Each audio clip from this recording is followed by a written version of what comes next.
बार की बात है, एक बहुत बड़ी आर्ट गैलरी ने कॉन्टेस्ट डिक्लेयर किया। उसमें उन्होंने अनाउंस किया कि जो भी पेंटर पीस को डिपिक्ट करने वाली वर्ल्ड की सबसे अच्छी पेंटिंग बनाएगा उसको $10 मिलियन का इनाम मिलेगा।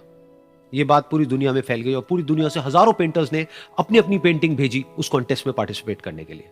उन हजारों पेंटिंग्स में से जो इस कॉन्टेस्ट के जजेस थे उन्होंने फाइनली 100 पेंटिंग्स को शॉर्टलिस्ट किया और उन 100 पेंटिंग्स की एक एग्जीबिशन लगाई।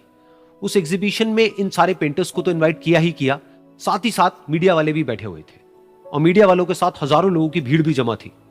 क्योंकि प्राइज अमाउंट इतना बड़ा था तो सबका इंटरेस्ट था ये जानने में कि कौन जीतेगा, कि वो पेंटिंग कैसी होगी और कौन वो पेंटर होगा जिसको इतना बड़ा अमाउंट मिलेगा। फाइनली वो दिन आ ही गया। वहां पर सारी ही पेंटिंग्स देखने लायक थी और एक से बढ़कर एक थी। उसमें से कुछ पेंटिंग्स थी जहां पर सबसे ज्यादा थी, जहां पर एक बिल्कुल साफ पानी की नदी बह रही थी जिसके पीछे कुछ पहाड़ थे, उसके ऊपर बर्फ जमी हुई थी और पीछे से सनराइज हो रहा था।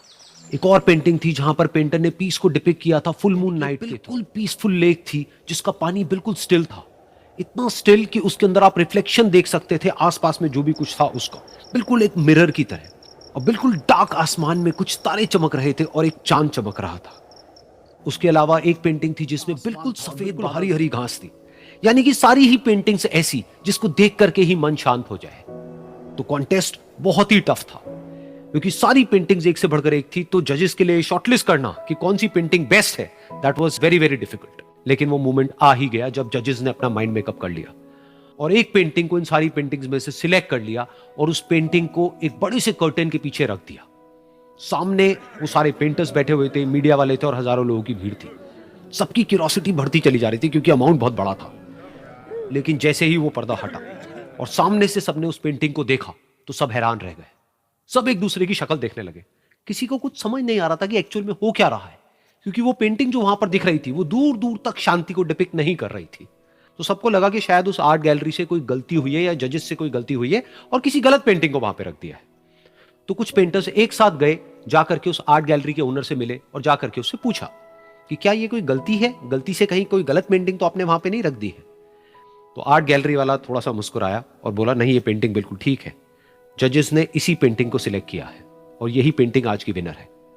सारे पेंटर्स ये जवाब सुन करके गुस्से से भर गए और सबने मिल करके रिवोल्ट कर दिया।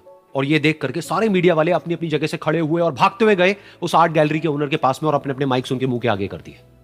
तो अगेन वो आर्ट गैलरी का जो ओनर था वो हल्का सा मुस्कुराया और उसने कहा कि मुझे कुछ बोलने से पहले एक बार इस पेंटिंग को आप लोग ध्यान से देखिए, क्योंकि आप सबने एक चीज तो देख ली कि इस पेंटिंग में आंधी है, तूफान है, चारों तरफ सब कुछ तहस नहस हो रहा है, आसमान में बिजली कड़क रही है, काले बादल है, ये सब तो आपने देख लिया।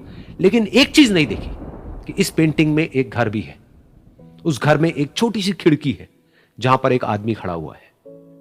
ध्यान से जाकर के देखिए, वो जो आदमी खड़ा हुआ है और बाहर देख रहा है उस घर से, उसके चेहरे पर कोई डर नहीं है बल्कि एक हल्की सी मुस्कान है, एक ठहराव है, एक सुकून है। और यही है शांति का असली मतलब।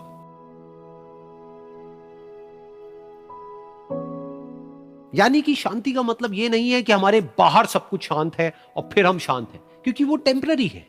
असली शांति का मतलब यह है कि हमारे बाहर चाहे जो कुछ भी हो रहा हो, हम अंदर से पूरी तरह से शांत हैं, हमारा मन शांत है। क्योंकि जिसका मन शांत नहीं है उसको चाहे आप कितनी भी सुंदर से सुंदर जगह पर ले जाकर के बिठा दो, वो वहां पर भी जाकर के दुखी ही रहेगा।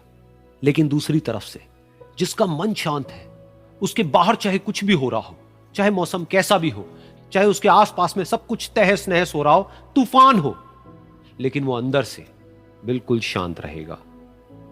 और यही है शांति का असली मतलब।